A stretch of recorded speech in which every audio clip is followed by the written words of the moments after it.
So we would have had this video out like half an hour ago because Vikings-Bears took about an hour and 30 minutes. But of course, we had to wait and see. It's like, the Packers and the Lions. Like, well, will the Packers blow it? Will the Packers blow it with the first round bye on the line against the Lions? No, because the Lions, the good-for-nothing Detroit Lions, when can you ever rely on Detroit? You had a 17-3 lead at halftime, and you're just like, blah, blah, all over the place. Yeah, what a stupid, terrible, moribund, just absolutely atrocious franchise that deserves everything that they've gotten so far. That's right. Because we can't trust you at all. Like, I'm watching the field goal attempt right now. It's tied 20-20. Oh, Mason Crosby from the right hash. Oh, here we go. 33-yard attempt to get the Packers into a first-round bye. And it's up, and it is. Just barely sneaks in the upright. Yeah, thanks, Detroit. Thank you for absolutely nothing, you completely worthless franchise. But other than that, let's talk about Vikings and Bears. So, is it so cutesy-wootsy, too? How the Bears and Matt Nagy and Mitchell Trubisky pondered, like, they just went out and they just tried so hard because they thought this is a real game.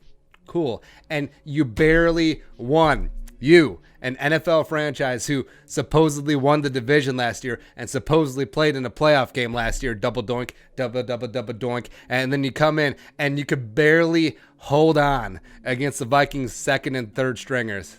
Cool. Congratulations on beating Kentrell Brothers. They're just a gold star. Everyone around. But most boring game of the year, including preseason, because at least we got to watch the glory of Kyle Sluter. Oh, by the way, another reason why the Lions suck. Hey, if you played Sluter, instead of 23-20 loss, it would be a 97,000 to -15 win. But you decided not to. But whatever. Let's talk about winners and losers from Bears and Vikings today. Also, talk about you subscribing, come along for daily Vikings takes. I'm fired up. I'm ready to go because I'm pissed off because I wanted Green Bay. I wanted them so bad in the first round. Also, just for my sanity, I want to know who the Vikings are going to play before the end of Sunday Night Football, which it's very annoying right now. It's like, oh, well, is it going to be Seattle, New Orleans? Whatever. Subscribe. Anyways, since this was just a whatever game, it's going to be whatever winners and losers. So winners first. Afadi Denabo back-to-back, or not back-to-back, back strip sacks. Should have scored, by the way. Like, how dare you overturn that? How dare you? With lack of clear visual evidence, you overturn a call on the field. Oh, yeah, the refs are already in postseason mode just to screw over the Vikings in this one. Because, like, how can you possibly say for certain that knee was down after ruled a touchdown on the field? Just so weird. But our guy just continued to go out and do amazing things. And also, don't take a Fadi's strip sack away from him. Don't discredit it just because it was against the Bears' backup quarterback, Mitchell Trubisky Ponder. That's right. And then also another winner, Mike Boone. Despite the fumble and the dropped interception early on, Mike Boone just came in and was a rock star. I ended up going for a $148 on 17 carries, as well as, never mind, didn't have any receptions. No, 2 catches for 12 yards on 3 targets.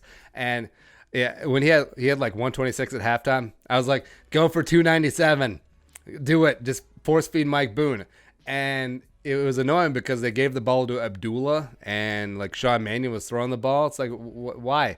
Who cares? Just try and have something cool. Like, the stadium was like 3/4 empty by halfway through the fourth quarter. Everyone was out just going out to win the day as opposed to watching the backups play. No, keep their butts in the seats. Come on, Ziggy and company. Yeah, until when is last call? Is it in between third and fourth quarter? Okay, but see, they would have stayed the entire game if Mike Boone had like 250. They just kept force-feeding the ball. They gave him 40 carries, but whatever. Other winners, Olabisi Johnson, 3 catches, 34 yards on 4 targets. Alexander Hollins, 2 for 46 on 3, plus that long DPI, which... thin call, whatever. Our guy Armon Watts, 3 tackles and a sack, just really getting in and showing what he can do. He deserves more playing time. Hopefully that rectifies in the future. Kentrell Brothers, 10 tackles and half a sack. Same thing with Stephen Wedley, half a sack, as well as 7 tackles. Stephen Wedley is going to get paid like a starter next year. I don't know if it's going to be here. Will they let go of Everson? Will Everson opt out? Will they just use that money to throw Weatherly? I don't really know. So TBD there. Then Eric Wilson also getting the nod because Kendricks and Barr were obviously out. 12 tackles and a sack as well, 2 tackles for loss. And then also Winners, Oli Udo and Drew Samia on the right side of that line like it should be. Also, that is the future of the Vikings right side of the offensive line because Brian O'Neill's going to kick over to left tackle. They got Oli Udo, the massive mound of tackling, whatever. Doesn't work out, whatever. And also, Oli Udo had just a complete baloney, personal foul called on him. It's like clean up the piles. Like, oh, I didn't know that this was still football. I assumed that contact was still part of the game, and hitting opponents within the bounds of fair play is fine. But apparently it's not in this establishment. Cool. And then also Drew Samia just getting a little bit nasty in there on the right side. Again, I believe in Drew Samia. I believe in Oli Udo. I just need to spread their wings and learn how to fly in year 2. Losers, Lions, really. You had a 17-3 halftime lead, and you picked off Aaron Rodgers in the fourth quarter, except you all just gave this away. You pissed down your leg, and all because you wouldn't play Kyle Sluter. That's right. That's right. And other losers, who cares? I mean, this game was a whatever game, whatever. Losers, the Bears, treating this like a real game. Like the Bears treated this like, the guy who takes basketball way too seriously at the YMCA.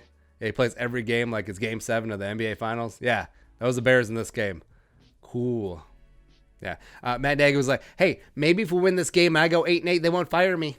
Or Mitchell Trubisky ponder, this was the signature win of my career. Or David Montgomery, hey, actually looking good and actually putting up fantasy points, week 17, when all sane fantasy leagues are done. Thanks a lot, you jabroni. Yeah. But other than that, bring on the Saints, bring on Seattle, bring on whatever. Let's get this done. Who are your winners and losers besides us having to watch that whole game? Boy. Let's know in the comment section below. Also, subscribe, Daily Vikings Takes. If you want to support the work, pull us on the Venmo, plus give us a follow on social media as well. But until next time, Skull, production value.